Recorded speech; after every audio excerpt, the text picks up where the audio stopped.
آج کے وقت ہماری امت کا حال کیا ہے پتہ ہے؟ ہماری امت کے بچوں کا حال کیا ہے پتہ ہے؟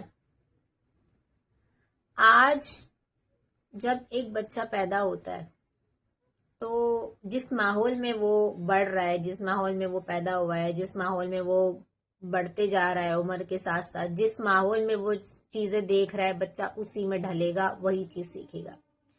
آج ہمارے بچے گمراہ کیوں ہے؟ کیونکہ انہیں گمراہی تک لے کر گئے ہیں، انہیں گمراہ کیا گیا ہے۔ آج ہمارے بچے بدعت کیوں کرتے ہیں؟ کیونکہ انہیں بچپن سے بدعت سکھائی گئی ہے۔ آج ہمارے بچے حرام کام کیوں کرے؟ کیونکہ انہیں بچپن سے حرام کام سکھایا گیا ہے، انہیں حرام اور حلال کا فرق بتایا نہیں گیا، بلکہ ان کے سامنے حرام چیزوں کو کامنلی رکھا گیا ہے اور حلال دور، حلال سے لینا دینا نہیں۔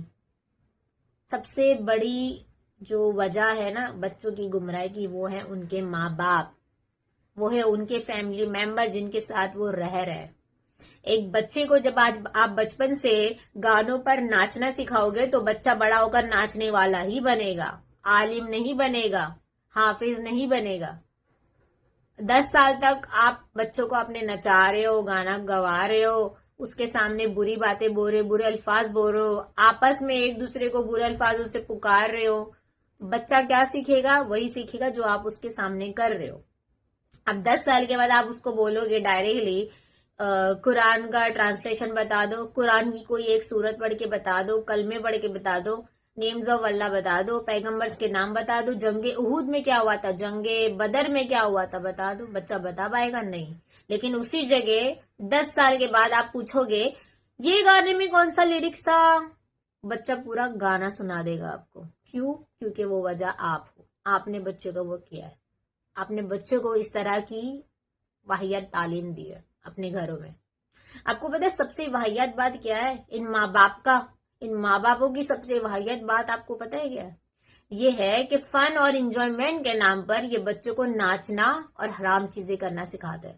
بیسیکلی کوئی ایک گانا لگا دیں گے اور بولیں گے بچوں کو ناچ کے دکھاؤ، بچہ ناچ لیا، اس کے بعد ہاں ہاں ہی کر لیے، ہوگا یہ ہمارا انجوائمنٹ ہے، یہ ہمارا فن تھا۔ نو، اٹس ناٹ انجوائمنٹ، یہ حرام چیز ہے جو آپ نے اپنے بچوں کو سکھائی ہے، اور بچہ اسی چیز کو سیکھتے ہوئے بڑا ہو رہا ہے تو آگے چل کے بھی بچہ وہی چیز سیکھے گا۔ اور پھر اللہ تعالیٰ نے آخرت میں پکڑ لیا کہ بیٹا تم پر پیرنٹس کی جو ذمہ داری دی گئی تھی، ایز اے پیرنٹس تم نے اپنی ذمہ داری کس طرح پوری کی؟ تو کیا بتاؤ گے؟ میں نے تو بچپن سے اپنے بچے کو ناچنا، گانا، حرام چیزیں، گالیاں دینا، ہر چیز سکھا دی۔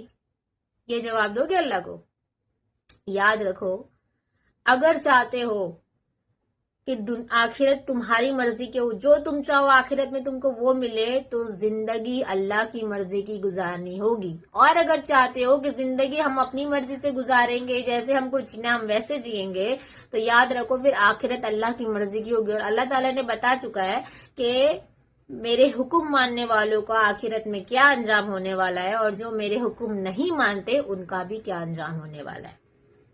تو یا تو توبہ کر کے اپنے بچوں کو سیدھی ٹریک پر لے کر آؤ، ان کو دین سے ریلیٹڈ چیزیں سکھاؤ، حرام اور حلال کے بیچ کا سب سے بڑا فرق سکھاؤ، اور یہ ساری چیزیں، بری چیزیں بند کرو، اپنے بچوں کو دین میں لاؤ تاکہ بچہ دین سیکھے اور آخرت میں خود اپنے پیرنٹس کے لیے گواہی دے کہ میرے ماں باپ نے میری پرورش اچھی کی ہے، مجھے تعلیم دی ہے۔ اسلام میں، قرآن کا سب سے پہلا الفاظ کیا ہے؟ اقرا، جس کا مطلب کیا ہے؟ ایجوکیشن۔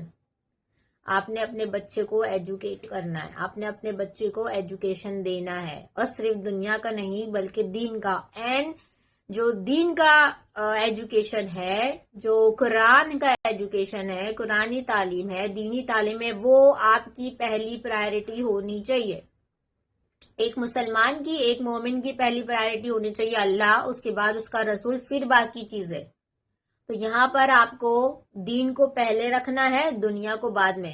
دنیا اور دین دونوں کو ساتھ میں لے کر نہیں چل سکتی، اتنی بات یاد رکھو۔ آپ کو دنیا گزارنی ہے دین کے ساتھ، آپ کو یہ کرنا ہے، ایک طرف دین ایک طرف دنیا نہیں، یا دونوں ساتھ میں ہم دین دنیا دونوں لے کے چلیں گے، حرام بھی کریں گے حلال بھی کریں گے، نہیں۔